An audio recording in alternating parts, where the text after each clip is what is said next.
कितना कितना 1782। 1782 में कहते वो बोलते हैं वो बोल जाते हैं बात का एक फोड़ा जो नीचे बोल तो क्या जान हो बड़ी बड़ी मस्ती ए आ इतनी सारी कैसे हो गया तो करो हो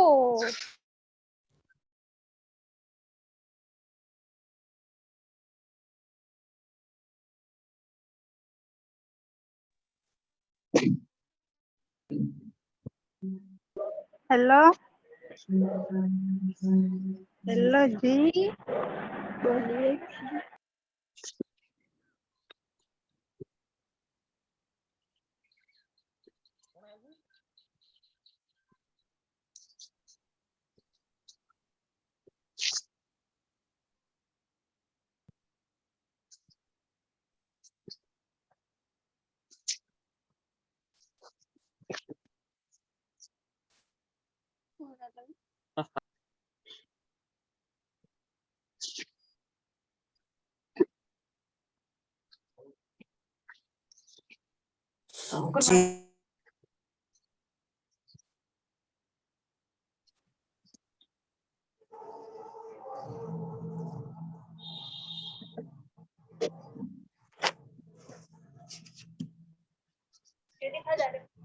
हलवा बना देना हलवा बना देना मैं आऊंगी राधे राधे।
हाँ ये इसकी क्लास चल रही है ना चली नहीं तो ये नहीं इसने भी पाप लग गया दीदी दीदी दीदी काट दी फिर मैंने दूसरे से करती बात हुई है शिकायत दर्ज कर ली गई कि आपकी सॉरी चिल्ला क्यों रही इतनी ज्यादा टेस्ट किसने दिया? ऑनलाइन टेस्ट किसने दिया? और बता रहे जो कुछ बताए कौन पाया क्योंकि जब विभाग लगे ऑनलाइन टेस्ट किसका सबमिट हुआ? ऊपर लगता है क्या बार बार वही उठाएगा और भी उठाते हैं और क्या रहने दो ओके ना कर तो लियो सर फिर कैसा नंबर आ गया मैसेज। हाँ भाई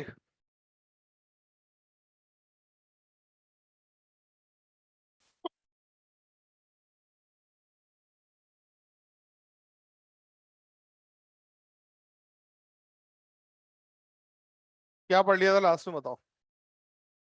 टॉप वेरीफाइड पढ़ लिया था एक क्वेश्चन और लिखते हैं डॉपलर इफेक्ट का।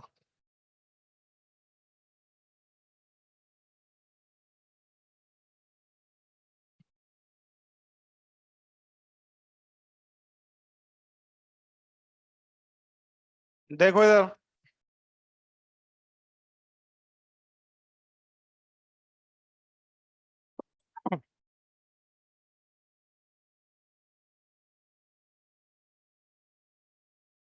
अरे यार बोलो मत ना। ये ट्रेन है, ठीक है, ट्रेन किस स्पीड से आ रही है?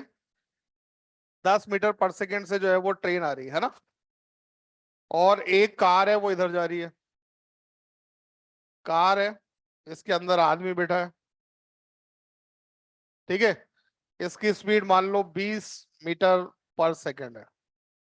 कितनी है? 20 मीटर पर सेकेंड।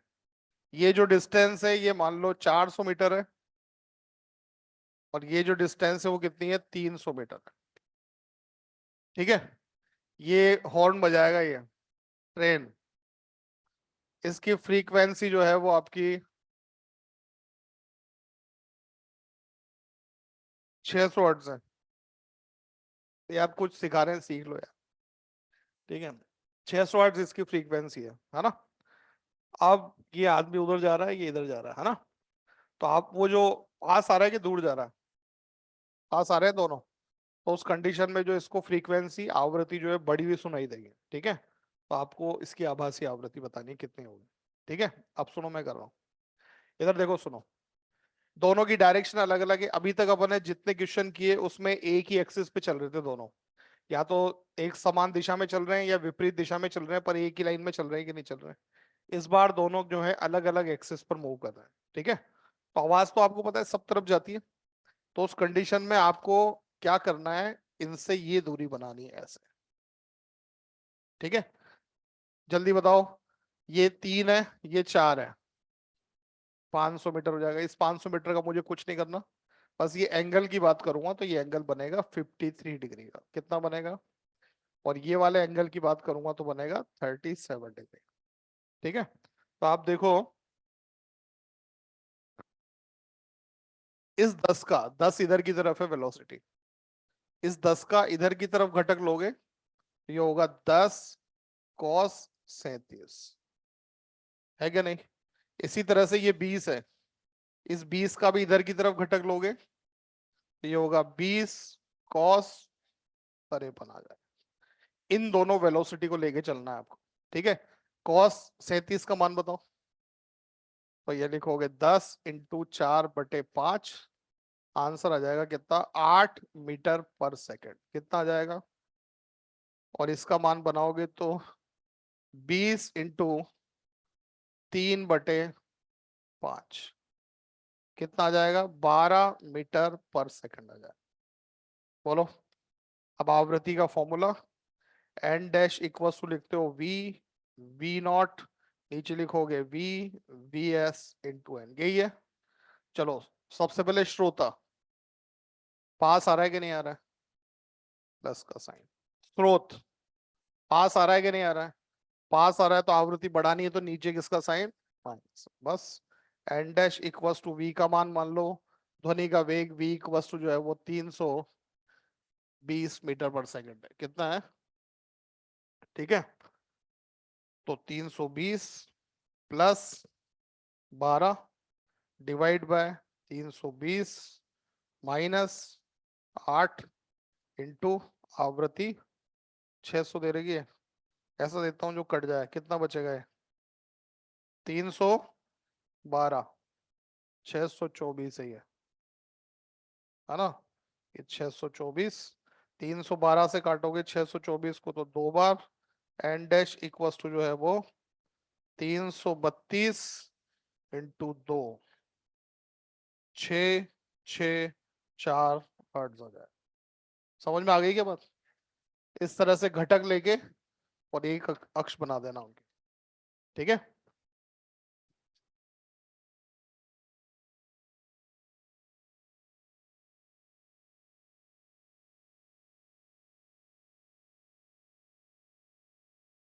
अरे मत बोलो यार।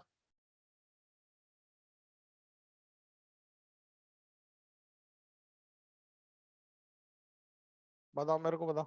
वो आया नहीं था पिछली क्लास में पढ़ना? देर से कह रहा हूँ, नहीं आया था? समझ आ गई बात? हाँ, कोशिश कर रहा है।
लिख दिया?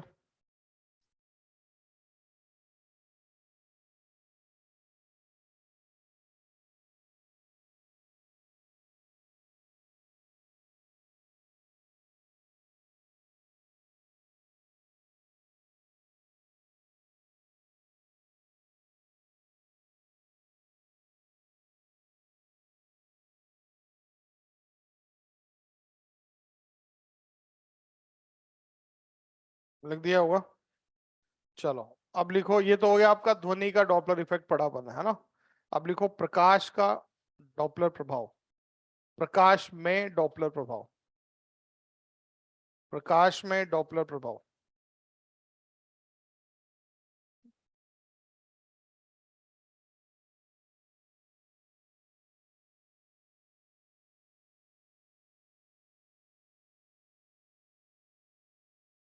लिखाऊं?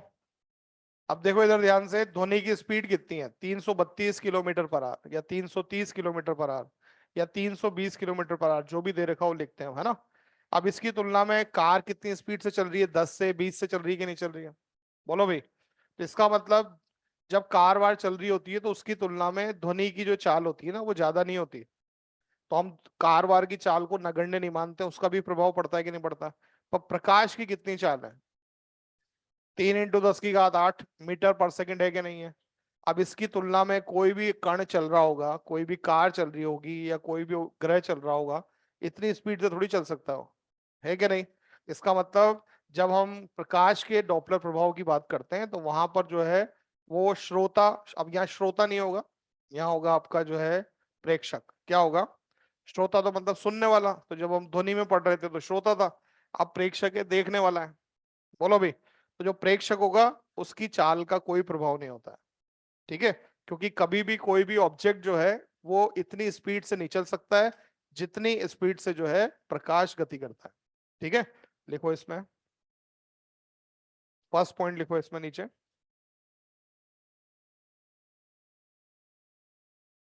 हाँ भाई, लिखो प्रकाश में डॉपलर प्रभाव में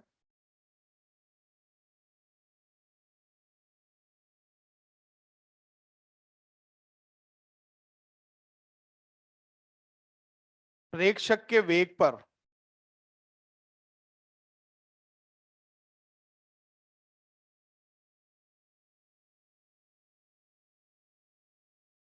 आवृत्ति में परिवर्तन नहीं होता।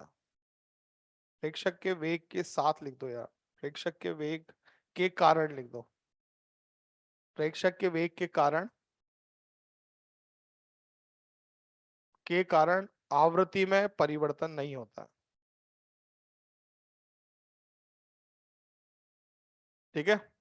आवृत्ति में परिवर्तन केवल स्रोत के वेग के कारण होगा, आवृत्ति में परिवर्तन केवल स्रोत के वेग के कारण होगा,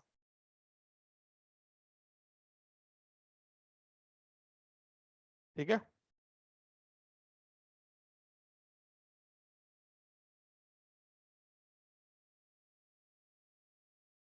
अब हम यहाँ पर कार बस की बात नहीं करेंगे, आपकी हमारी बात नहीं करेंगे, क्योंकि हमारी तो स्पीड बहुत नगण्य है प्रकाश के वेग के कारण, है ना। तो उस कंडीशन में तो जो है कभी भी जो है वो आपका प्रभाव नजर ही नहीं आएगा, आपको डॉपलर प्रभाव एक ही जैसी आवृत्ति आपको दिखाई देगी, ठीक है। पर मान लो दो ग्रह गति कर रहे हैं, ठीक है, तो उनका वेग जो है वो क्या होता है, प्रकाश के वेग के बराबर तो नहीं होता है, पर बहुत ज्यादा होता है। अरे है कि नहीं? या कोई उल्का पिंड है वो पृथ्वी की तरफ आ रहा है, तो उसका वेग बहुत ज्यादा होगा, होगा कि नहीं होगा? उसके कारण जो है हम क्या बना सकते हैं यहाँ पर, अपने जो है डॉपलर प्रभाव देख सकते हैं, ठीक है। तो लिखो इसमें,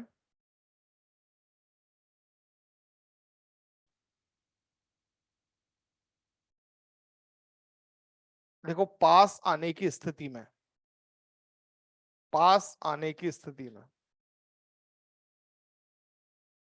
पास आने की स्थिति में N dash equals to, formula होता है 1v/vc, नीचे भी लिखूंगा 1v/vc, यहाँ भी पावर होती है हाफ, यहाँ भी होती है हाफ इंटू एन। ये तो पास आने की स्थिति में फॉर्मूला है ना, रुक जाओ अभी। और दूर जाने की स्थिति में फॉर्मूला होता है 1v/vc, नीचे 1v/vc इंटू एन, ठीक है। अब देखो इसमें मुझे साइन लगाना है, प्लस माइनस के साइन नहीं लगाया मैंने, है ना। सबसे पहले पास आने की स्थिति में बात करें, पास आने की स्थिति में आवृत्ति बढ़ती है कि कम हो जाती है? बढ़ती है, बढ़ती है ना। तो ये बढ़ाना है मुझे मान, बढ़ाने के लिए ऊपर किसका साइन, नीचे किसका साइन, माइनस का। दूर जाने की स्थिति में आवृत्ति घटेगी, ऊपर किसका साइन, नीचे किसका साइन। समझ में आ गई बात? अब आपको पता है यार v का मान तो नगण्य होता है, v बहुत कम होगा किसकी तुलना में, c की तुलना में। तो इसको अगर आप जो है आगे लिख दोगे 1/2 को, मैं डायरेक्ट सॉल्व करके बता रहा हूँ, तो आंसर सिर्फ इतना सा देना है आपको, 1+v/c इंटू एन। ये पास आने की स्थिति में फॉर्मूला है, सही फॉर्मूला तो ये है, पर आप जो यूज में लोगे ये फॉर्मूला, पढ़ो क्या लिखा हुआ है। और दूर जाने की स्थिति में फॉर्मूला 1-v/c इंटू एन, बस इतना सा फॉर्मूला यूज में लेना। दोनों जगह पर जो c लिखा हुआ है प्रकाश की चाल है, और v जो है स्रोत की चाल है। किसकी है? स्रोत की चाल है, ठीक है। पास आना, दूर जाने की स्थिति।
लिख दिया।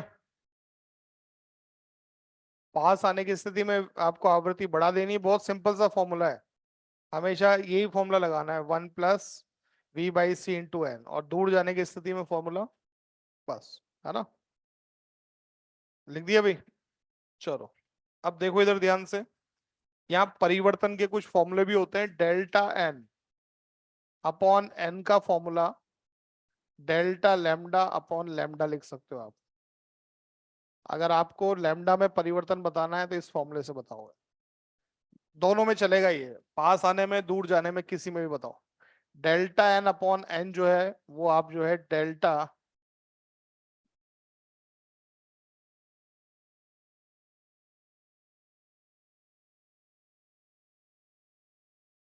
v बाई सी लिख देता हूं। ये आपका डेल्टा लैम्डा अपॉन लैम्डा भी होगा और v बाई सी जो है वो डेल्टा एन अपॉन एन भी होगा।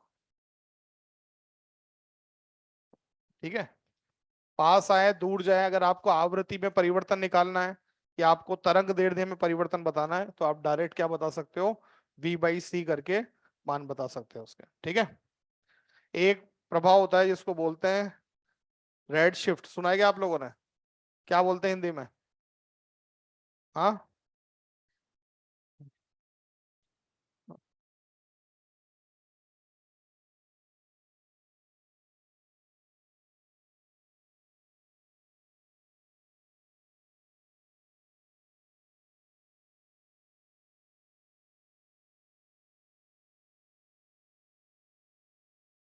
देखो इधर ध्यान से, रेड शिफ्ट का क्या मतलब होता है? रेड शिफ्ट का मतलब ये है, सुनो, कोई भी आपका उपग्रह या कोई भी ग्रह या कोई भी उल्का पिंड कैसे जो है अंतरिक्ष में जो आ रहे हैं अगर, तो साइंटिस्ट क्या करते हैं, एक स्पेक्ट्रम प्लेट लेते हैं। क्या लेते हैं? अब आपको पता है स्पेक्ट्रम, जैसे अपने एक्सरे कराने जाते हो ना आप, जैसी एक्सरे शीट होती है, तो एक्सरे शीट जो होती है ना वो बिल्कुल व्हाइट होती है। ठीक है, तो एक्सरे शीट को आपके पीछे रखते हैं, बोलो, आगे से एक्सरे गिरती है तो एक्सरे क्या करती है, हड्डियों को क्रॉस करके नहीं जाएगी, बोलो, तो हड्डियां हड्डियां जहां पर है वहां की तो एक्सरे रुक जाएगी, बाकी जगह वो निकल जाएगी आपकी बॉडी में से, तो जहां चली जाएगी वो तो शीट काली पड़ जाएगी। अरे बोलो, और जहां हड्डियां हैं वहां की शीट कैसी रह जाएगी, व्हाइट रह जाएगी। होता है कि नहीं होता? इस तरीके से एक्सरे किया जाता है। तो ये एक्सरे शीट है, एक्सरे प्लेट है, पर इसको हम स्पेक्ट्रम प्लेट बोलते हैं। क्या बोलते हैं? Spectrum plate. अब किसी भी, मान लो कोई भी आपका दूर कोई ग्रह है, ठीक है, या कोई आपका उल्का पिंड है, उससे भी जो है वो प्रकाश आ रहा होगा। कोई भी चीज दिख रही है मतलब प्रकाश आ रहा है, अरे है कि नहीं? अब प्रकाश आ रहा है तो वहां से प्रकाश आया तो इस स्पेक्ट्रम शीट के ऊपर यहां पर एक लाइन बन जाएगी, उससे आने वाली प्रकाश से यहाँ लाइन काली पड़ गई है, अरे है कि नहीं? 2 दिन बाद फिर देखो आप, मान लो इस तरफ जो है ये आपका वॉयलेट है और इस तरफ क्या है, रेड है। क्या है? रेड। ठीक है, 2 दिन फिर देखा आपने, 2 दिन बाद फिर प्रकाश की किरण पड़ी तो ये जो लाइन है मोटी हो जाएगी इस तरफ, इतनी शीट काली पड़ जाएगी। 2-4 दिन बाद फिर देखोगे तो इस तरफ आ जाएगी। इसका मतलब ये शीट इधर की तरफ से काली होती जा रही है, किधर जा रहा है, ये रेड शिफ्ट हो रहा है कि नहीं हो रहा है? बोलो भाई, ये आपके लाल रंग की तरफ जो है वो शिफ्ट होता जा रहा है। अब बताओ सबसे ज्यादा तरंग दैर्ध्य किसकी होती है? लाल रंग की, है ना? तो लाल रंग की तरंग दैर्ध्य सबसे ज्यादा है, इसका मतलब उसकी जो है आवृत्ति सबसे कम होगी कि नहीं होगी? इसका मतलब मुझे बताओ कि जो भी आपका दूर जहां से भी लाइट आ रही है वो पृथ्वी के पास आ रहा है या दूर जा रहा है? दूर जा रहा है। क्या जा रहा है? तो ये अंतरिक्ष की प्रॉपर्टी है, ब्रह्मांड की प्रॉपर्टी है। किसी भी दूसरे ग्रह से, किसी भी दूसरे सूर्य से, किसी भी तारे से आने वाला प्रकाश जो है वो किधर की तरफ जाता है, रेड शिफ्ट हो रहा है। इसका मतलब ब्रह्मांड जो है उसका आकार क्या होता जा रहा है, बढ़ता जा रहा है। आकार क्या होता जा रहा है? तो ब्रह्मांड फैल रहा है, इस वजह से किसी दूसरे तारे से आने वाला प्रकाश हमेशा किस तरफ शिफ्ट होता है, लाल रंग की तरफ शिफ्ट हो जाता है। तरंग दैर्ध्य बढ़ रही है और आवृत्ति क्या हो रही है, कम हो रही है। आवृत्ति कम हो रही है इसका मतलब जो है दूर जा रहा है, अरे है कि नहीं? अच्छा, मान लो कोई उल्का पिंड जमीन पे गिर रहा है और उसके ये आपने जो स्पेक्ट्रम ये बनाया और वो वॉयलेट की तरफ शिफ्ट हो गया, बैंगनी की तरफ शिफ्ट हो गया। बैंगनी की तरफ हो गया, इसका मतलब तरंग दैर्ध्य कम हो रही है। सबसे कम तरंग दैर्ध्य किसकी होती है, बैंगनी रंग की। तो तरंग दैर्ध्य कम हो रही है तो आवृत्ति बढ़ रही है कि कम हो रही है? बढ़ रही है। तरंग दैर्ध्य कम हो रही है इसका मतलब आवृत्ति बढ़ रही है, और आवृत्ति बढ़ रही है इसका मतलब वो उल्का पिंड जो है वो पृथ्वी के पास आ रहा है कि नहीं आ रहा है? ठीक है, दूर से दिखता थोड़ी कौन पास आ रहा है कौन दूर जा रहा है, दूरबीन से देखोगे तो, है ना। तो कैसे पता लगाते हैं, इस तरीके से कौन सा पिंड पृथ्वी के पास आ रहा है या पृथ्वी से दूर जा रहा है। समझ आ गई बात सभी को। चलो तो लिखना स्टार्ट करो, ये तो ऊपर वाले फॉर्मूले लिख दिए। चलो लिखो, किसी भी तारे से आने वाला प्रकाश, अभी नहीं, चलिए लिख दो, ये फॉर्मूले तो लिख दिए थे ना, फॉर्मूले भी नहीं लिखे। किसी भी तारे से आने वाले प्रकाश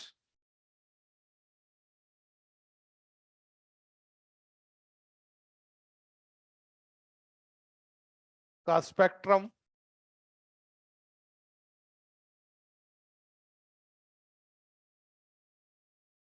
लाल रंग की ओर स्थानांतरित होता है, लाल रंग की ओर स्थानांतरित होता है, अर्थात तरंग दैर्ध्य का मान बढ़ रहा है, तरंग दैर्ध्य का मान बढ़ रहा है,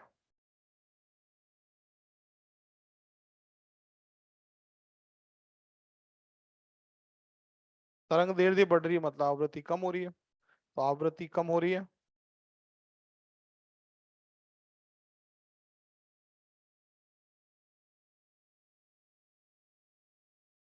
अर्थात वह तारा पृथ्वी से दूर जा रहा है,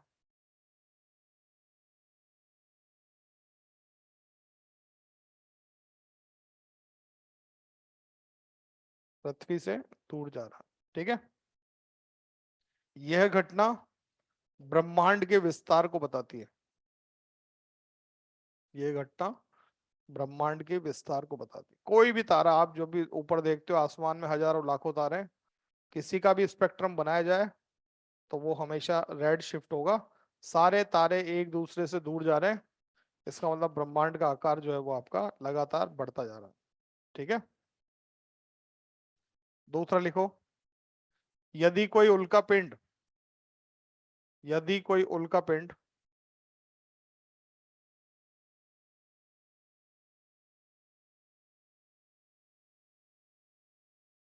पृथ्वी के समीप आता है,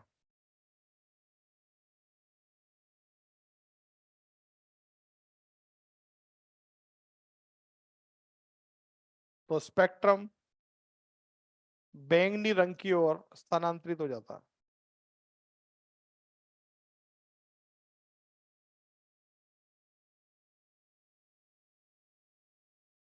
स्पेक्ट्रम बैंगनी रंग की ओर स्थानांतरित हो जाता है, अर्थात तरंग दैर्ध्य कम हो रही है,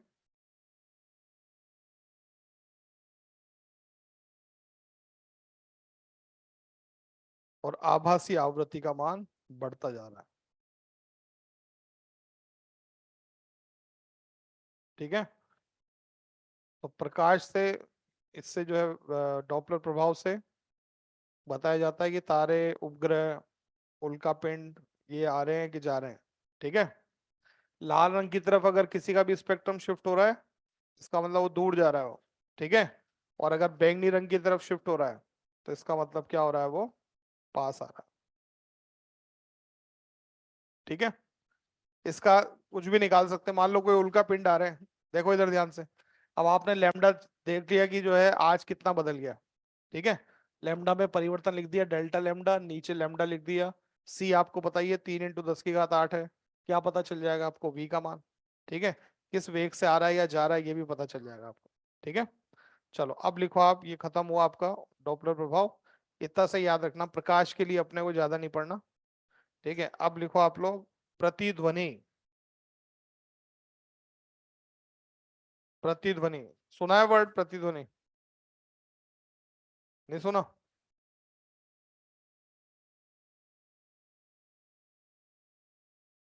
इंग्लिश में बोलते हैं इको, है ना।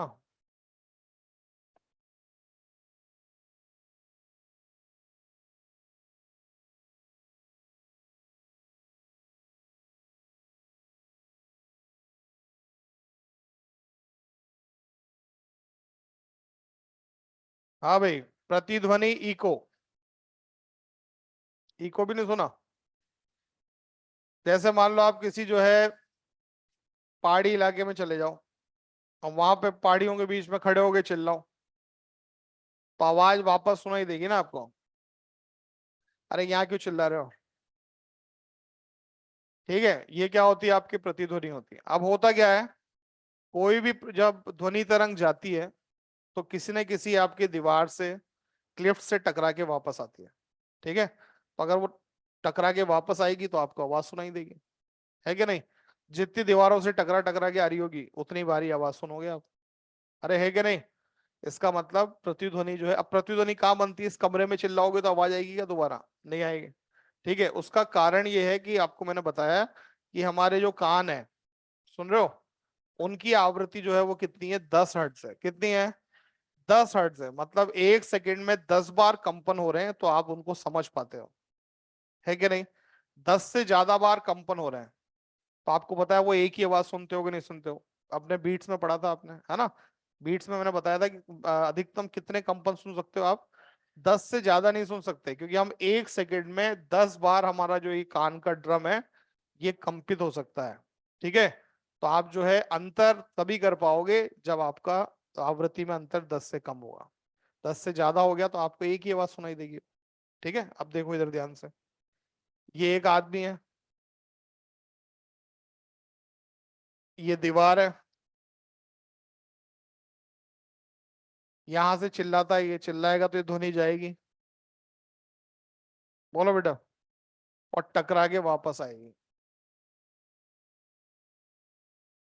आवृत्ति कितनी बताइए आपके कान की? 10 सेकंड। तो इसका मतलब आवर्त काल जो है आपका 1/10.1 सेकंड है कि नहीं है? बोलो बेटा, इसका मतलब आवर्त काल कितना हो गया? 0.1 सेकंड का जो है वो क्या है? आपका आवर्त काल है। ठीक है, ध्वनि का वेग बदल सकता है, आपको पता है, ताप से बदल जाता है, आर्द्रता से बदल जाता है। हम सबसे ज्यादा लेके चलते हैं, मान लो 340 है। कितना है? 340, 330 भी ले लो, कोई फर्क नहीं पड़ता, है ना? तो आपको पता है ये जाने वाली दूरी डी और आने वाली दूरी डी। ठीक है, तो आपको पता है 2D, दूरी का फॉर्मूला क्या होता है? चाल इंटू समय। फिर से बोलो। तो मैंने सबसे ज्यादा वाला वेग ले लिया है। सबसे ज्यादा वेग कितना है? 340 लिख दिया मैंने, है ना?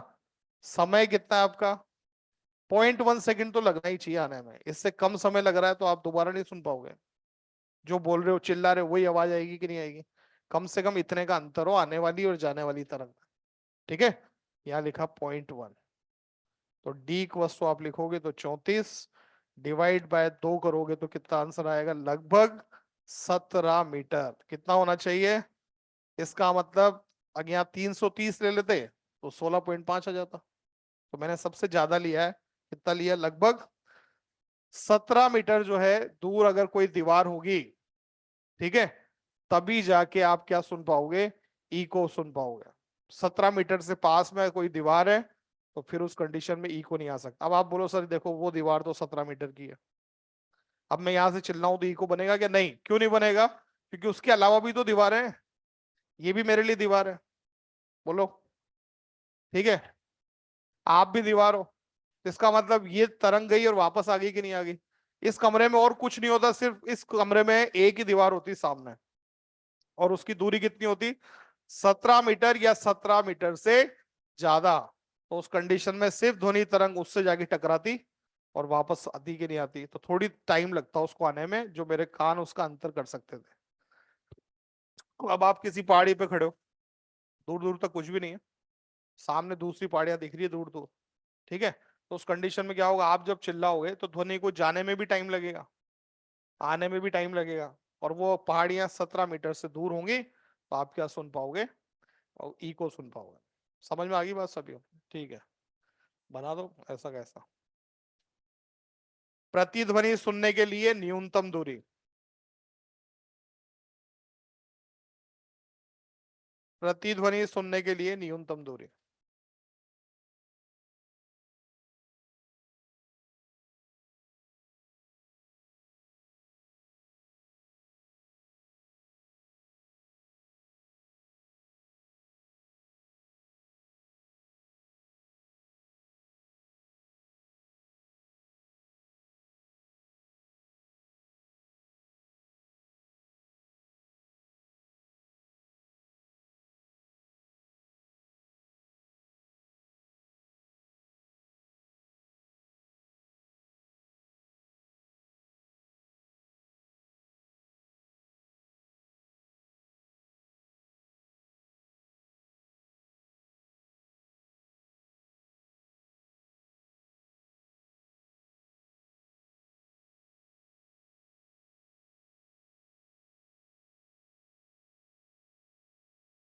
ठीक है, ये न्यूनतम दूरी है भाई। दीवार कम से कम 17 मीटर दूर होनी चाहिए, उसके पहले कोई भी आपकी वस्तु नहीं होनी चाहिए। ठीक है, कुछ नहीं हो, सबसे जो पास में दीवार है वही कितनी दूर हो, 17 मीटर पर होगी, तभी जाके आप क्या सुन पाओगे, ई को सुन पाओगे। ठीक है, चलो तो सवाल लिखो।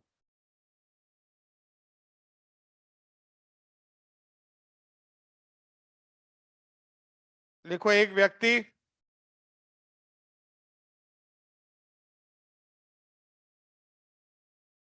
व्यक्ति दो क्लिफ्ट के बीच में, क्लिफ्ट मतलब दीवार ही लिख दो आप, दो दीवारों के बीच में खड़ा है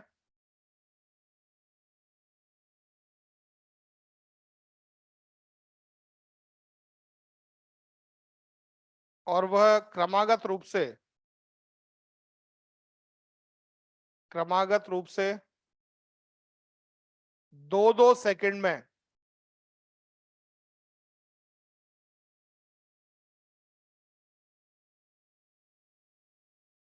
प्रतिध्वनि सुनता है। 2-2 सेकंड में प्रतिध्वनि सुनता है।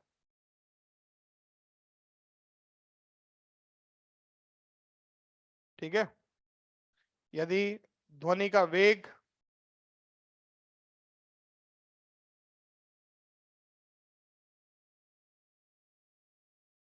क्या हुआ,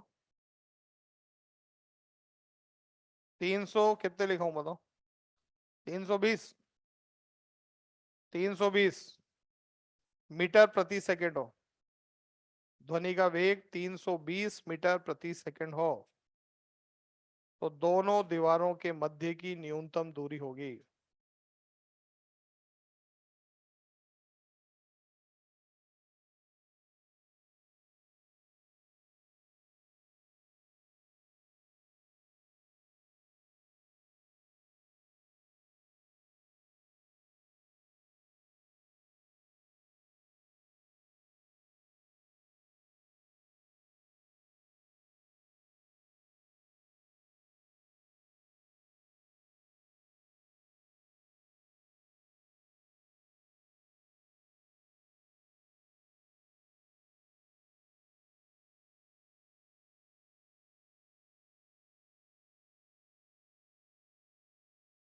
कितना रहा आंसर,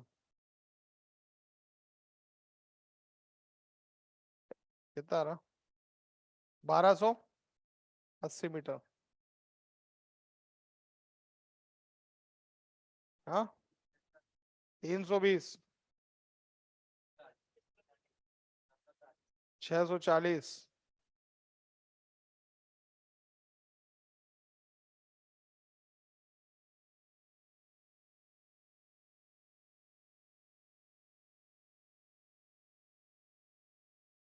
और कोई आंसर देना चाह रहा है, इनमें हो जाएगा, इनमें से कोई सही होगा, 320, 640, 1280, 1280 और 800, 880।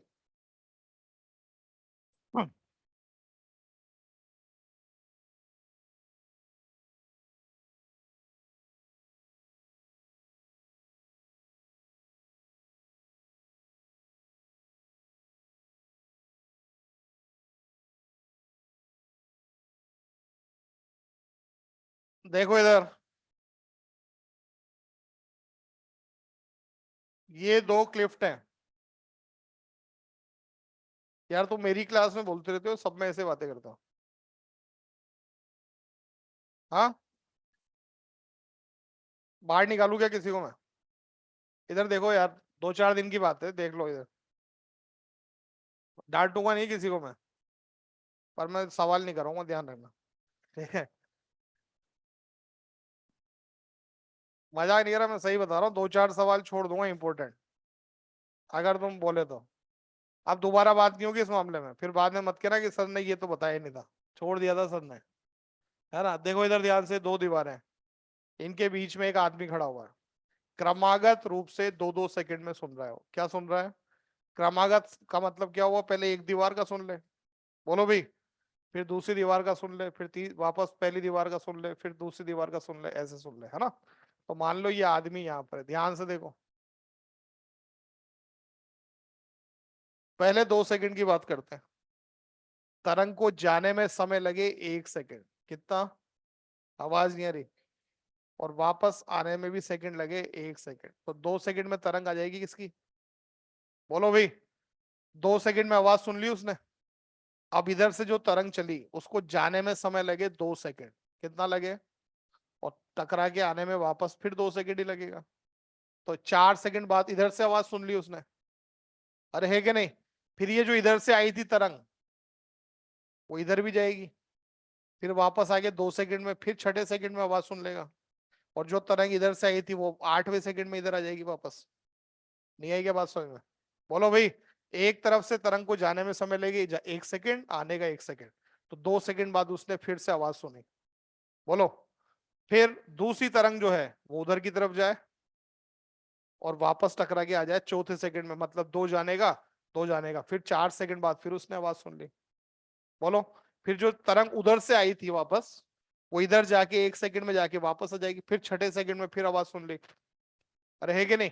और जो तरंग यहां से गई थी 2 सेकंड जाने का, 2 सेकंड आने का, 8 सेकंड बाद फिर उसने आवाज सुन ली, है कि नहीं? इसका मतलब क्रमागत रूप से वो आवाज सुनता रहेगा 2-2 सेकंड में। आप बताओ दूरी कितनी है? कितना समय लगे जाने में? 1 सेकंड। आवाज नहीं आ रही? 1 सेकंड। ध्वनि की चाल कितनी है? तो इसका मतलब दूरी का मान कितना जाएगा? डी का मान वेग इंटू समय। 1 सेकंड लगे जाने में, इसका मतलब कितना हो गया आपका? 320 आ गया कि नहीं आ गया? बोलो। इधर का निकालोगे तो कितना लगे समय जाने में? 2 सेकंड। तो दूरी डी डैश इक्वल टू कितना हो गया? 320 इंटू 2 कर दिया, तो डी डैश इक्वल टू कितना आ गया? 640 आ गया। दोनों को जोड़ दिया तो इन दोनों क्लिफ्ट के बीच की जो दूरी आएगी वो कितनी आएगी? 960 मीटर। किसका आंसर था ये? एक का भी नहीं था। आप लोगों ने क्या करा होगा? बीचों बीच आदमी बना दिया होगा। तो 1 सेकंड दूरी उधर से निकाल दी 320, एक इधर से निकाल दी 640। नहीं, वो क्रमागत नहीं हुआ। ठीक है? क्रमागत का मतलब एक तरफ से आवाज सुने, फिर दूसरी तरफ से आवाज सुने, फिर इधर से आवाज सुने, तो ये दूरी कितनी आएगी? 960 मीटर की दूरी होगी। तो क्रमागत रूप से वो 2-2 सेकंड पर जो है वो प्रतिध्वनि सुन पाएगा।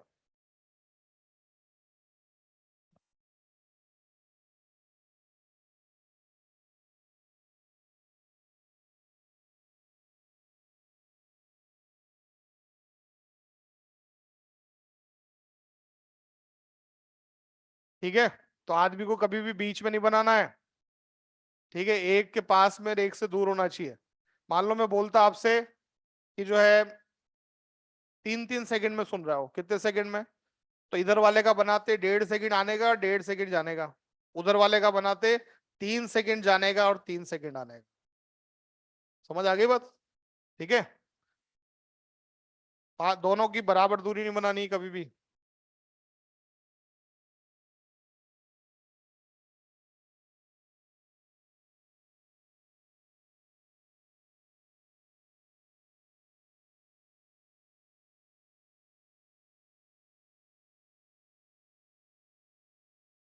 लिख दिया?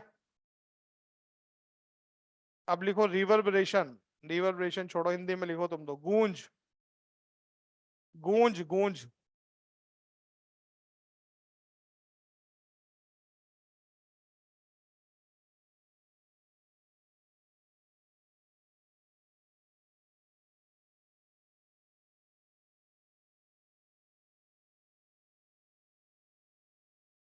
हाँ भाई, छोटी छोटी बातें यार, इको का यही सवाल है, एक ही सवाल होता है। गलती आप क्या करोगे मैंने बताई दी आपको, है ना? अब बात कर रहे हैं कि इसकी गूंज की। गूंज क्या होती है? हाँ, मेरे सुनो, अगर इस आपके घर पे मान लो कलर हो रहा है घर पे, है ना? पूरा कमरा खाली कर दिया आपने, तो बच्चे उसमें आगे चिल्लाते हैं। तुम भी चिल्लाते हो जब पूरा कमरा खाली होता है यहाँ पे। बोलो भाई। तो आवाज आपको गूंजने लग जाती है। ठीक है? आवाज 2-3 बार नहीं आती, लंबी हो जाती है आवाज। नहीं आई बात समझ में? ठीक है? मेरी बात सुनो, प्रतिध्वनि में तो कोई भी वर्ड बोला आपने, कोई भी वर्ड बोला, क्या नाम है तेरा? गिरिराज बोला आपने, तो गिरिराज गिरिराज गिरिराज गिरिराज ऐसे थोड़ी थोड़ी देर बाद आवाज आएगी कि नहीं आएगी? बोलो भाई। पर अगर इस कमरे को खाली कर दिया जाए तो सारी वस्तुएं पास पास है कि नहीं है, तो उस कंडीशन में अगर आप यहाँ जोर से गिर्राज चिल्लाओगे तो जल्दी जल्दी आएगी गिर्राज गिर्राज की आवृत्तियां टकरा टकरा के। ठीक है, तो आपका जो गिर्राज है ना ये ऐसा हो जाएगा।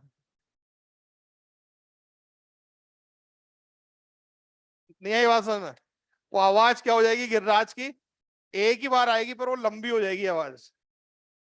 बात समझ में आ रही है कि नहीं आ रही? ये क्या होती है आपके गूंज होती है। ठीक है, अरे सुनो ध्यान से। तो जितने आपके सॉफ्ट कॉर्नर्स होंगे, ठीक है, जितने आपके कॉर्नर होंगे, जितनी भी ये सतह है, इन सबसे टकरा टकरा के आवाज वापस आती है। खाली कमरे में तो आवाज आ जाती है, पर जब इस कमरे में आप सब बैठे हो, अभी कोई चिल्लाएगा तो उसको कभी भी गूंज सुनाई नहीं देगी, नहीं सुनाई देगी ना। उसका रीजन क्या है कि जब मैं बोल रहा हूं या कोई भी चिल्ला रहा है, तो उस कंडीशन में आप लोग जो बैठे हो सब क्या कर रहे हो, उन तरंगों को अवशोषित कर रहे हो। क्या कर रहे हो? वो तरंगे आपके कपड़ों से, आपके कान से, आपकी बॉडी से, वो सबसे बेग से, किताबों से, इन सबसे क्या हो रही है, आपकी तरंगे अवशोषित हो रही है। तो वो फिर से आपके जो है रिफ्लेक्ट होके, और आपके जो है रिफ्लेक्ट को क्या बोलते हैं, परावर्तित होके वापस नहीं आ रही है। अरे बात समझ में आ गई? ठीक है, आप देखो, कभी पिक्चर देखने गए हो हॉल में? गए होंगे, सब गए होंगे। हॉल ही नहीं देगा, पिक्चर हॉल नहीं देखा देना आज तक? पिक्चर हॉल में जाओगे तो सब कुछ नीचे भी जो है कालीन बिछा देते हैं। ठीक है, और ये पिक्चर हॉल है, देखो इधर, यहाँ पे जो स्क्रीन लगी हुई है, यहाँ आपकी कुर्सियां लगी हुई है। बोलो, इधर कोई आपके विंडो नहीं होती, कोई खिड़की नहीं होती, इधर कोई खिड़की नहीं होती, फिर भी लंबे लंबे पर्दे लगे होते हैं, मोटे मोटे पर्दे लगाएंगे यहाँ पे। अरे है कि नहीं? ये मोटे पर्दे क्यों लगा रखे हैं कि जब यहाँ से स्पीकर की आवाज आए तो ये क्या करे, उनको अवशोषित कर ले। अवशोषित करेंगे तो उस कंडीशन में जो है वो गूंज सुनाई नहीं देगी, है कि नहीं? और पर्दे क्यों लगा रहे हैं? क्योंकि पर्दे की क्या होता है, पर्दा ऐसे फोल्ड हो रहा है तो देखो इसकी सतह जो है, सतह क्षेत्रफल बढ़ जाता है इसका। बायोलॉजी पढ़ते हो ना आप लोग, आते वातों में पढ़ाते हैं ना आप, आते इसी तरह के बना देते हैं, जिससे क्या होता है, क्षेत्रफल बढ़ जाता है कि नहीं बढ़ जाता है?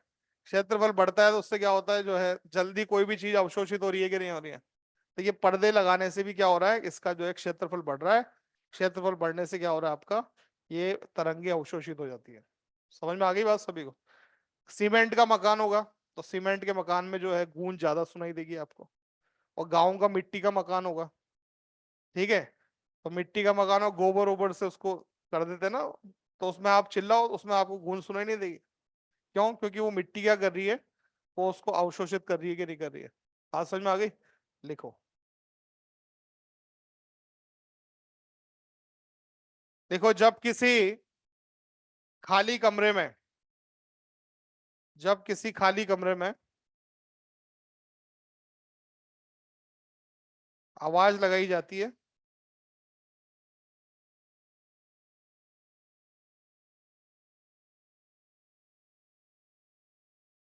तो परावर्तन के कारण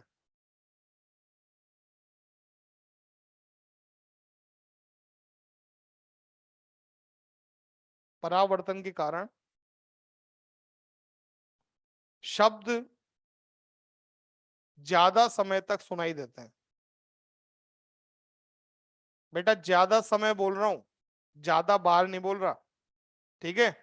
ज्यादा बार सुनाई दे तो वो क्या था, प्रतिध्वनि, इको था। ठीक है, गूंज क्या होता है, शब्द वही रहेगा, ठीक है, पर वो बहुत देर तक सुनाई देगा आपको। ठीक है, ये आपका क्या होगी, गूंज। ये घटना गूंज कहलाती है।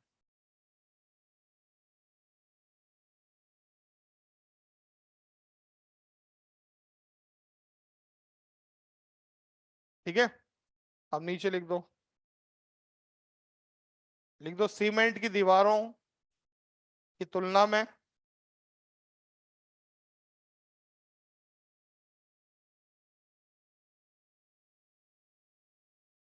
मिट्टी के घरों में गूंज कम सुनाई देती है। सीमेंट से ज्यादा आपके जो है परावर्तित होगी, और मिट्टी से जो है अवशोषित हो जाती है। ठीक है, सिनेमा घरों में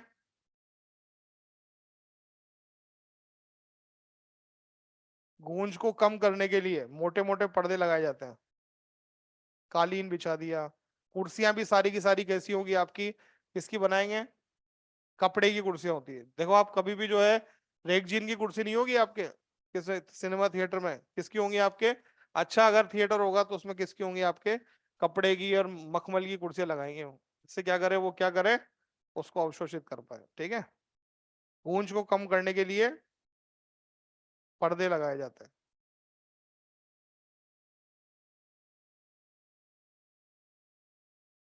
ठीक है, अगला लिखो, कमरे का आयतन बढ़ने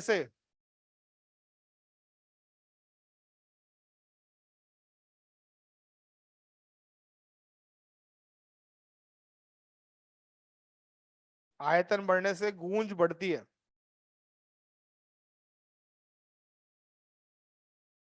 ठीक है, जितना बड़ा खाली कमरा होगा उतना ही आयतन बड़ा कर दिया आपने, तो गूंज भी क्या हो जाएगी, बढ़ जाएगी। ठीक है, पर अगर आप पृष्ठीय क्षेत्रफल बढ़ा देते हो तो उससे क्या होता है, गूंज क्या हो जाती है आपकी, कम। ये पर्दे लगाने से क्या कर दिया अपन ने, पृष्ठीय क्षेत्रफल का मान बढ़ा दिया। ठीक है, अगला लिखो, पृष्ठीय क्षेत्रफल का मान बढ़ाने से, पृष्ठीय क्षेत्रफल का मान बढ़ाने से अवशोषक सतह बढ़ जाती है, अवशोषक सतह बढ़ जाती है और गूंज कम सुनाई देती है।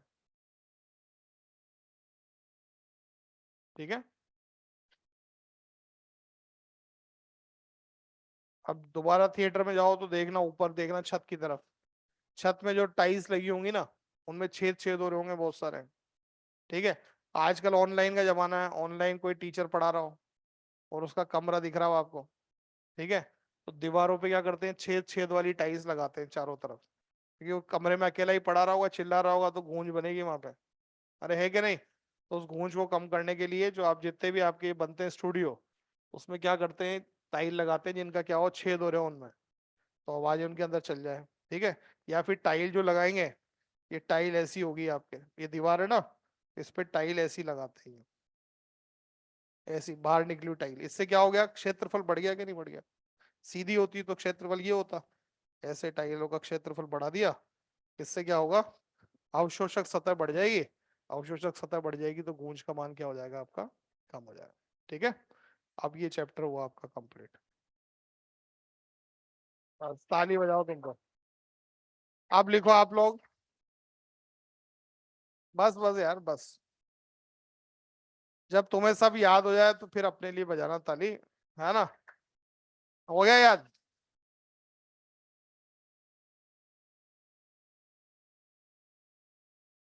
हाँ भाई, अब यही घटना है जो हमने अभी पढ़ी है, प्रकाश इसके ध्वनि के लिए सबसे पहले क्या पढ़ा था, व्यतिकरण वगैरह। बोलो भाई, ये सारी बातें हम किसके लिए करेंगे, प्रकाश के लिए, किसके लिए करेंगे। हाँ, अब अपने नए चैप्टर का नाम है आपका वेव ऑप्टिक्स। ठीक है, लिखो,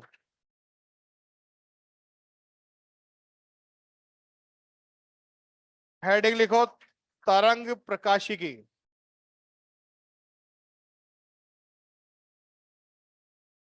आवाज, चैप्टर का नाम, ठीक है लिख देता हूं ना अभी।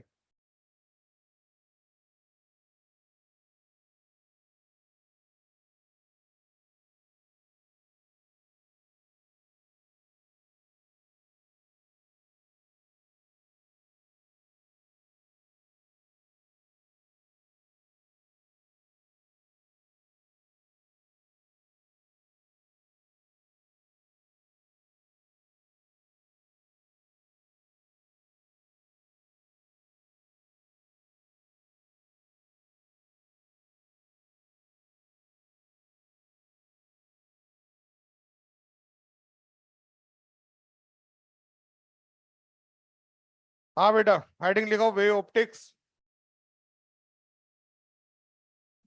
अब हम जो बातें किए किसके लिए, ध्वनि के लिए, वैसी बातें किसके लिए करेंगे, प्रकाश के लिए, पर प्रकाश की कुछ अलग प्रॉपर्टीज होती हैं, है ना। चलो लिखना स्टार्ट करो इसमें।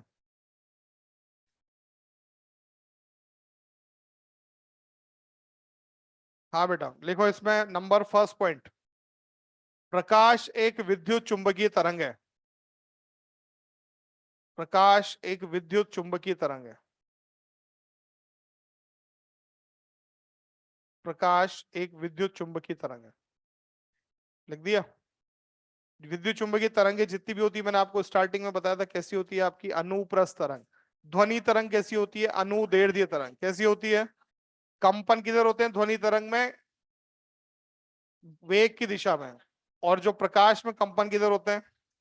हाँ, देखो नंबर सेकंड पॉइंट, यह एक अनुप्रस्थ तरंग है। यह एक अनुप्रस्थ तरंग है।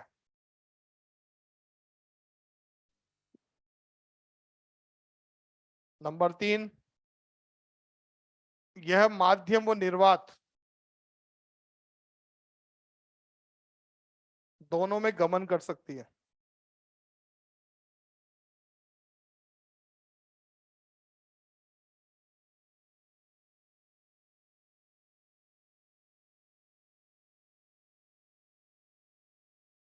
ठीक है, लिख दिया। प्रकाश की प्रकृति द्वैत प्रकृति होती है।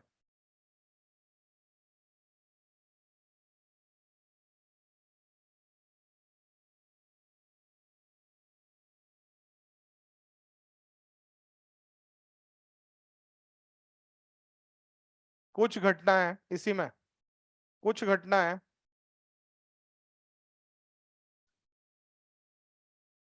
जैसे व्यतिकरण, विवर्तन और ध्रुवण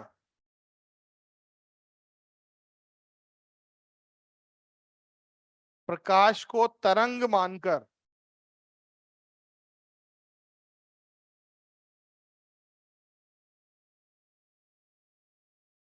प्रकाश को तरंग मानकर सत्यापित की जाती है।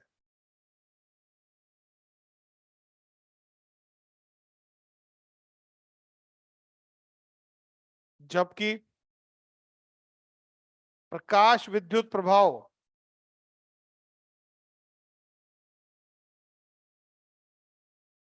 प्रकाश विद्युत प्रभाव जैसी घटना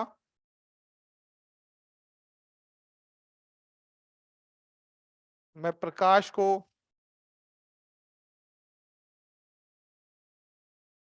कण प्रकृति का माना जाता है। कण मानते थे, फोटोन बोलते थे आप लोग, है ना? कण प्रकृति का माना जाता है। ठीक है, कुछ घटनाएं इसको तरंग मान के बताई जाती है, कुछ घटनाएं जो इसको आपके कण मान के बताई जाती है ना? तो हम जो यहाँ पे ऑप्टिक्स में बात करेंगे इसको तरंग मानेंगे। क्या मानेंगे? कण मान के आप पढ़ चुके हो, फोटो इलेक्ट्रिक इफेक्ट तो पढ़ लिया ना आप लोगों ने, वो वहां आपने इसको कण माना था, है ना? अब हम बात कर रहे हैं तरंग की बात कर रहे हैं। ठीक है, सबसे पहले लिखो आप लोग तरंगाग्र। हेडिंग लिखो तरंगाग्र। तरंगाग्र नहीं लिखा जा रहा?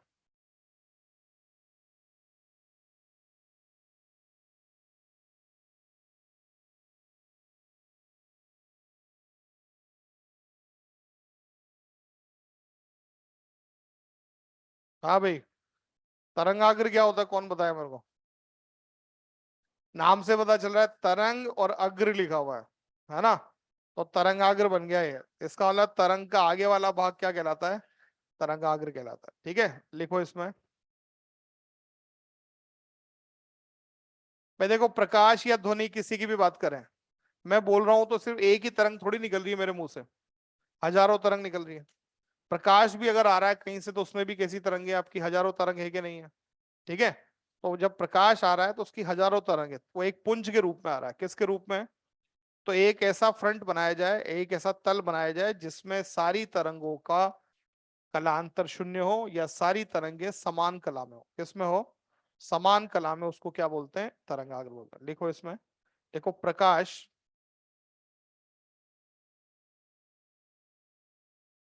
हमेशा पुंज के रूप में प्राप्त होता है।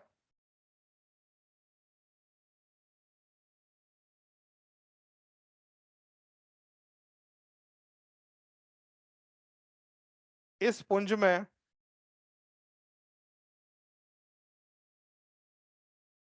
उपस्थित सभी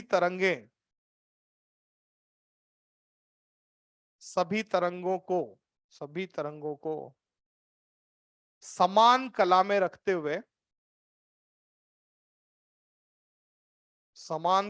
रखते हुए एक तल बनाया जाए,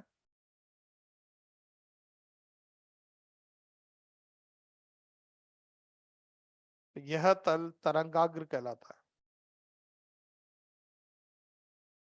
यह तल तरंगाग्र कहलाता है।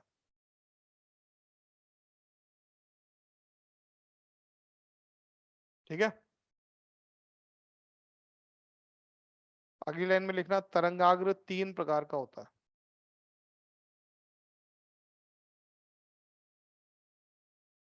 तरंगाग्र 3 प्रकार का होता है। ठीक है, बोर्ड पे देखो सब इधर। सबसे पहला तरंगाग्र जो है वो है गोलाकार। कैसा होता है? गोलाकार। सेकंड, बेलनाकार। कैसा होता है? और तीसरा होता है समतल। ठीक है, रुक जाओ, ऐसे ही बनाना एक ही लाइन में सब कुछ, है ना। बोर्ड पे देखो पहले मैं क्या लिख रहा हूँ। 3 तरह के तरंगाग्र लिखे हैं, कौन कौन सा? ठीक है, अब देखो बोर्ड पे सुनो। सबसे पहले अगर स्रोत जो है वो स्रोत बिंदुवत हो। कैसा हो?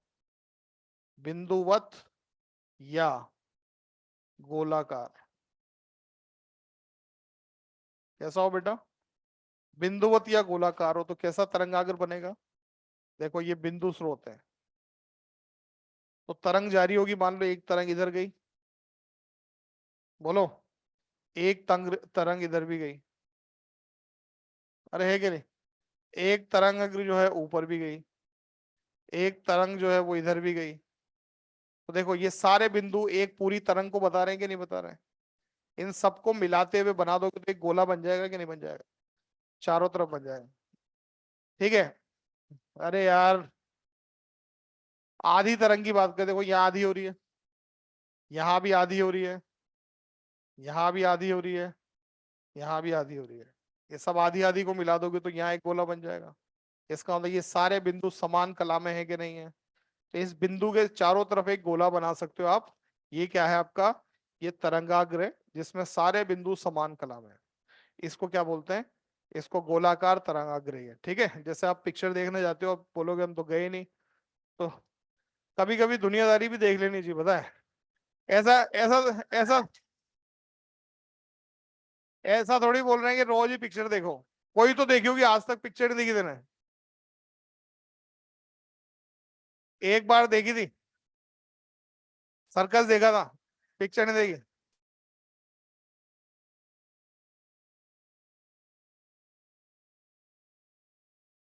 और तो सबने देखा ना, इसके अलावा तो मैंने भी नहीं देखी।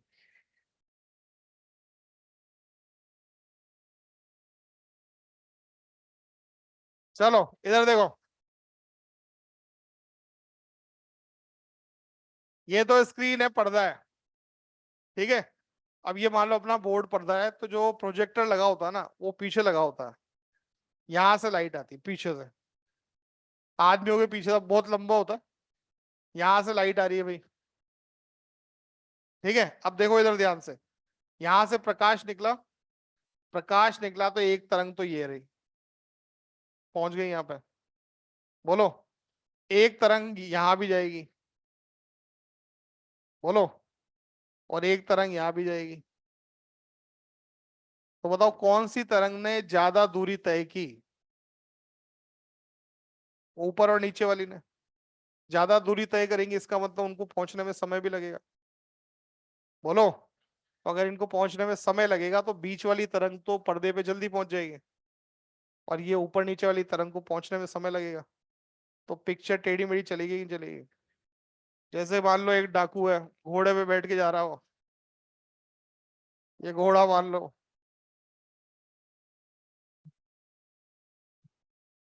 ठीक है, ये पूंछ है इसकी, ठीक है। अरे यार अब सुनो, ये जो बीच वाला भाग है ये वाला, ये तो तेज चल रहा है, नहीं चल रहा है, तो ये घोड़ा तो आगे निकल जाएगा, पैर पीछे रह जाएंगे इसके, ये डाकू पीछे रह जाएगा। यही बात समझ में? क्यों? क्योंकि सारी तरंगे जो हैं वो अलग अलग दूरी तय कर रही हैं, अलग अलग दूरी तय करेगी तो उस कंडीशन में इस तरह की कंडीशन बनेगी आपके। बोलो। तो इसका मतलब जो आप ध्यान से देखोगे, पुराने जमाने में तो ऐसे ही पर्दा होता था, अब आजकल आप देखोगे तो पर्दा पूरे ध्यान से बनाया जाता है।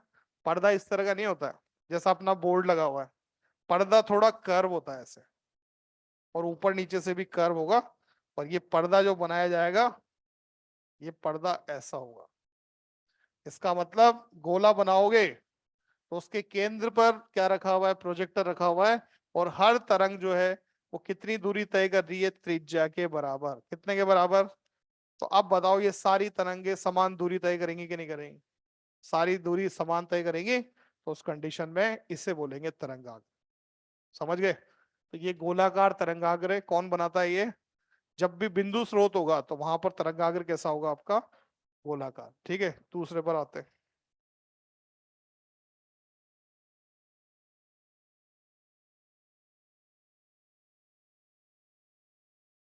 नंबर 2, स्रोत जो है वो रेखीय स्रोत हो, कैसा हो?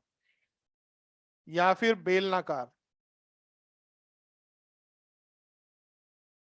तो उस कंडीशन में तरंगाग्र जो बनता है वो भी बेलनाकार बनता है। देखो ये स्रोत है, इससे एक तरंग चली इधर, एक तरंग जाएगी इधर, तो दोनों समान कला में है कि नहीं है? एक तरंग और बना दी, एक तरंग इधर भी बना दी, इस तरह से तरंगे बना दूं, समान कला में तरंगे बना दी। ये सारे बिंदु समान कला में है कि नहीं है?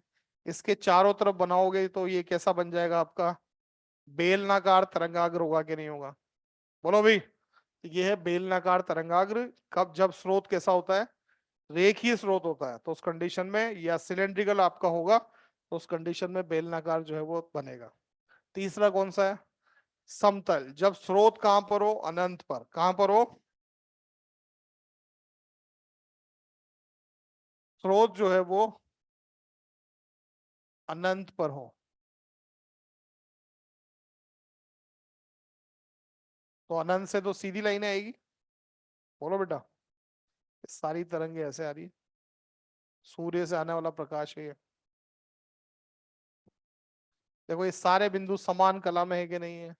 ये तरंगाग्र क्या बना आपका? समतल है। कहीं भी बनाओ, ये भी बना सकते, ये सारे बिंदु समान कला में होंगे, ये सारे बिंदु क्या होंगे आपके? समान कला में होंगे। ठीक है, ये सारे बिंदु समान कला में होंगे, तो ये क्या है आपका? समतल तरंगाग्र। जब आपका स्रोत कहां पर होता है? अनंत पर स्रोत होता है, तो समतल तरंगाग्र बनता है। ठीक है, कोई डाउट हो तो बताओ। नहीं है? अब देखो इधर ध्यान से, हम बात करते हैं कि इसकी इंटेंसिटी की, तीव्रता की। तीव्रता का फॉर्मूला बताओ, पढ़ा दिया मैंने आपको। तीव्रता क्या होती है? एकांक क्षेत्रफल में एकांक समय में आने वाली ऊर्जा। ठीक है, तो तीव्रता का फॉर्मूला यहाँ लिख रहा हूं अलग से। आई इक्वल्स टू जो होता है energy per unit area into time होता है कि नहीं होता है? ये आपके तीव्रता का फॉर्मूला है। ठीक है, अब देखो इधर ध्यान से, बस तीव्रता व्युत्क्रमानुपाती है क्षेत्रफल के। किसके? यहाँ लिखूंगा समतल की, गोलाकार के लिए। तो गोलाकार के लिए लिखोगे तो आई व्युत्क्रमानुपाती क्षेत्रफल, क्षेत्रफल होता है गोले का 4πr²। फिर से बोलो, या अलग से लिख दो तो तीव्रता व्युत्क्रमानुपाती होती है r² के, है क्या नहीं? यहां भी लिखूंगा तो आई व्युत्क्रमानुपाती क्षेत्रफल, सिलेंडर का क्षेत्रफल होता है 2πr_l होता है कि नहीं होता है? बोलो भाई। तो तीव्रता व्युत्क्रमानुपाती होगी किसके? r के। ठीक है, समतल में तो एक जैसा चल रहा है ये, तीव्रता क्या बनी रहेगी? नियत। ऐसी बनी रहेगी। कोई फर्क पड़ता है क्या? कोई सूरज से प्रकाश आ रहा है, कोई 10 मीटर आगे खड़ा हो, कोई 10 मीटर पीछे खड़ा हो, तो पीछे वाले को गर्मी कम लग रही हो? ऐसा तो नहीं होगा ना। दोनों के ऊपर गर्मी बराबर ही आएगी, क्योंकि कैसा तरंगाग्र है आपका, समतल है कि नहीं है। पुराने जमाने में स्पीकर आते थे गोल गोल, अरे आते थे ना, तो गोल स्पीकर होगा ना, तो तीव्रता क्या होगी, पढ़ के बताओ। I inversely proportional R square होगा कि नहीं होगा। इसका मतलब दूरी बढ़ने के साथ साथ तीव्रता स्क्वायर में कम करना, दूरी दुगनी कर दी तो तीव्रता कितनी रह जाएगी, चौथाई। बोलो भाई, दूरी 3 गुना कर दी तो 1/9 हो जाएगा कि नहीं हो जाएगा। अब क्या किया कि जो भी स्पीकर बनने लगे देखो लंबे लंबे बना दिया, ये तो फिर भी छोटा है। बाजार में जाओगे तो इतने पतले पतले लंबे लंबे स्पीकर आते हैं, आते ही नहीं आते, टीवी के नीचे एक बार लग जाता है ऐसा लंबा, लगाते हैं ना। इसका मतलब उस गोलाकार स्रोत को किस में बदल दिया, बेलनाकार में। किस में बदल दिया, बेलनाकार स्रोत में। देखो तीव्रता क्या होती है, व्युत्क्रमणानुपाती आ रही होती है कि नहीं होती है। इसका मतलब दूरी दुगनी करने पर तीव्रता चौथाई नहीं रहेगी, आधी रह जाएगी, नहीं रह जाएगी। ठीक है, अगर यहाँ स्पीकर बज रहा है गोलाकार, ठीक है, बीच वाले को और पीछे वाले को, मतलब दुगनी होगी दूरी, बीच वाले को जितनी आवाज सुनाई देगी उसकी चौथाई सुनाई देगी पीछे वाले को। पर यार रेखीय स्रोत रख दें, क्या रख दें, लंबा सा स्पीकर रख दें, तो बीच वाले को अगर जो है जितनी तीव्रता सुनाई दे रही है, तो सबसे लास्ट वाले को उसकी कैसी सुनाई देगी, आधी सुनाई दी जाएगी। बोलो भाई, तो दूर तक आवाज पहुंचानी है, दूर तक आपको प्रकाश पहुंचाना है, तो स्रोत कैसा होना चाहिए आपका, गोलाकार से अच्छा है क्या, रेखीय। ठीक है, अगर मान लो आप देखो सबसे अच्छा एग्जांपल, आपके कमरे में बल्ब लगा के देखो आप, तो बल्ब जहां लगा होगा ना उसके पास उजाला ज्यादा होगा, और किसी कोने में दूर देखोगे तो आपको अंधेरा दिखाई देगा। अरे होगा कि नहीं होगा। ठीक है, कम ज्यादा का फर्क दिखेगा आपको, कमरे में दिखाई देगा कि कहीं पे उजाला ज्यादा है, कहीं पे उजाला क्या आ रहा है आपका, कम आ रहा है कि नहीं आ रहा है। पर उसी कमरे में ट्यूबलाइट लगा दो आप, तो जैसे ट्यूबलाइट लगाओगे तो हर कोने में जो है, भली ट्यूबलाइट एक तरफ लगी हुई है, पर हर कोने में क्या होगा, वो आपके बराबर का उजाला आएगा कि नहीं आएगा, क्योंकि वो स्रोत कौन सा है, रेखीय स्रोत है। ठीक है, चलो इतना बनाओ, ऐसे बनाना तीनों को, अभी और बात करेंगे आगे भी इसके।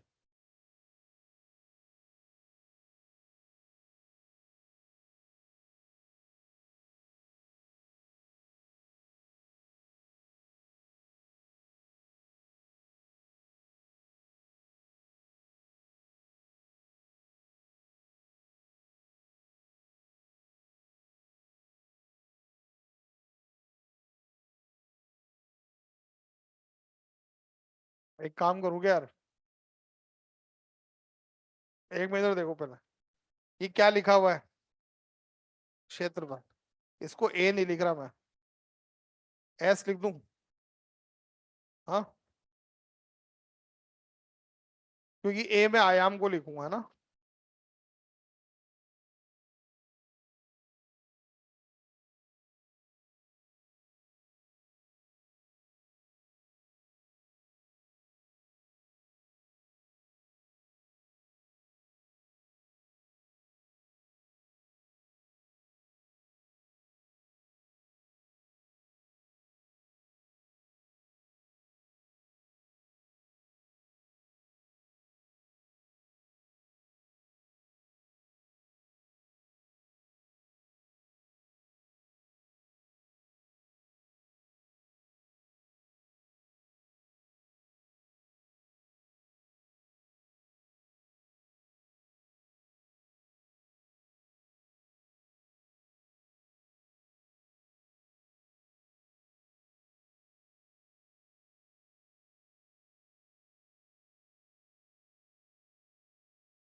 बन गया,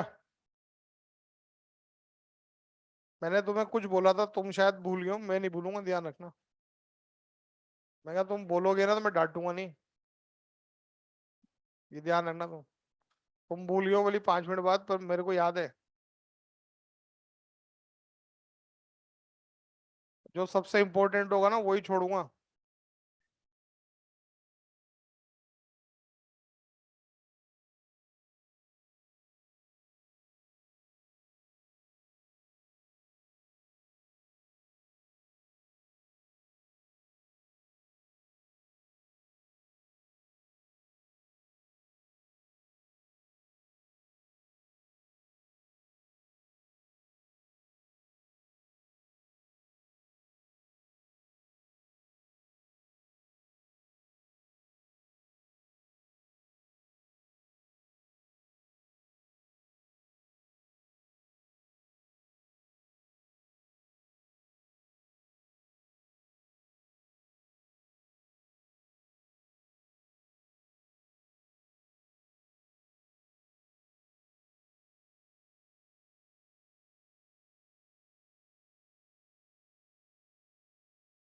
हो गया।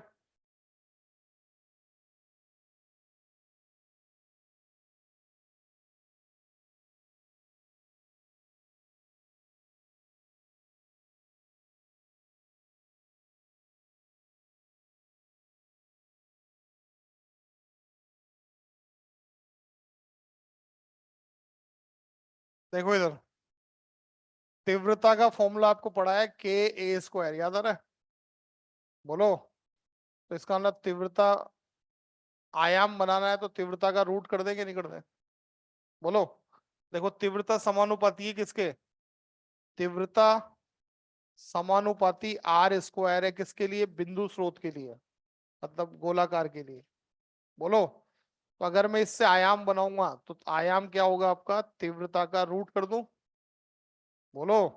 या 1/r का रूट करूंगा तो आर आ जाएगा कि नहीं आ जाएगा? तो आपको ध्यान रखना है, बिंदु स्रोत के लिए आयाम व्युत्क्रमानुपाती होता है आर। ठीक है। अगर आपने दूरी बढ़ा दी, दुगनी कर दी, तो आयाम कितना हो जाएगा? आधा। तीव्रता कितनी हो जाएगी? चौथाई। ठीक है। अगर मान लो, उसकी बात कर रहा हूँ बीच वाले की, बेलनाकार की, तो वहां है तीव्रता व्युत्क्रमानुपाती आर है कि नहीं है, और ए समानुपाती रूट आई है। इसका आप रूट करोगे, क्या आ जाएगा? Root are. ए व्युत्क्रमानुपाती होगा किसके? रूट आर के। और इसके लिए तो समतल के लिए फिर से लिख देना, आयाम कैसा होगा? नियत। तीव्रता या फिर आपके जो है आयाम का मान नियत बना रहता है।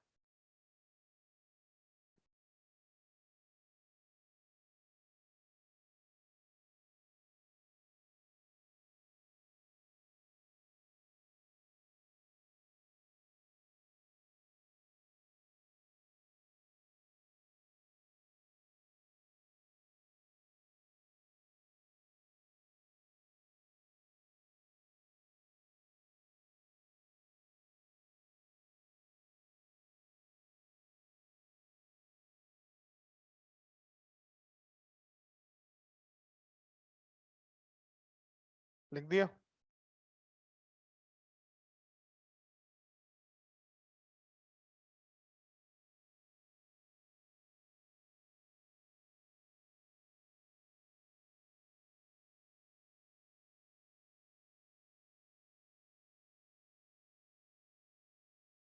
ठीक है। अब आते हैं पहली घटना पर, वही व्यतिकरण जो अपने पहले पढ़ा। लिखो व्यतिकरण। प्रकाश में व्यतिकरण।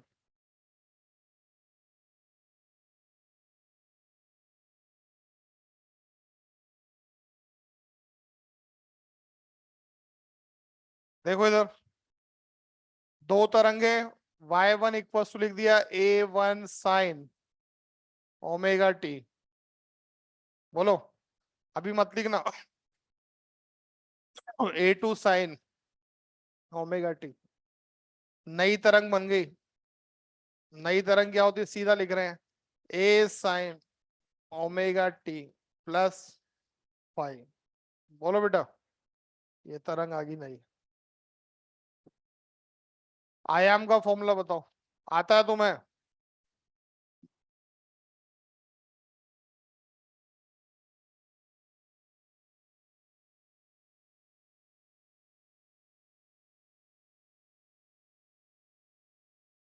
ठीक है, ये आयाम का फॉर्मूला, तीव्रता का फॉर्मूला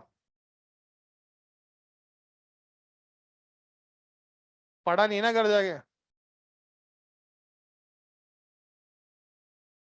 वही फॉर्मूले जो आपने ध्वनि के लिए लिखे थे, यहां भी वही दो तरह का आपका जो है क्या होगा, व्यतिकरण। कौन कौन सा? संपोषी, विनाशी। संपोषी में आयाम a1 प्लस a2, तीव्रता √I1 प्लस √I2, हाँ स्क्वायर कर देना है। बिल्कुल वो का वही है, सवाल भी वो के वही है, सवाल भी वैसे ही करना है। इतना लिख लो, अगली क्लास में बात करेंगे। नहीं नहीं इतना नहीं लिखना, मैं बोल रहा हूँ लिखना, लिखाऊंगा वही जो तुमने पहले लिखा है, लिखो लिखो। जब दो समान आवृत्ति की कला संबद्ध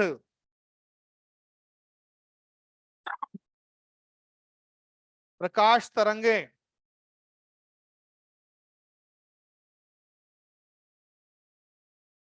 एक ही दिशा में गमन करते हुए, एक ही दिशा में गमन करते हुए अध्यारोपित होती हैं,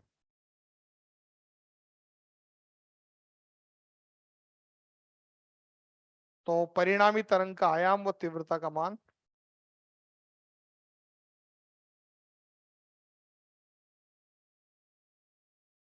परिणामी तरंग के आयाम व तीव्रता का मान परिवर्तित हो जाता है। यह घटना व्यतिकरण कहलाती है। ठीक है, बाकी वो का वही है, लिख दो। अगली क्लास में वही संपोषी विनाशी लिखेंगे अपन।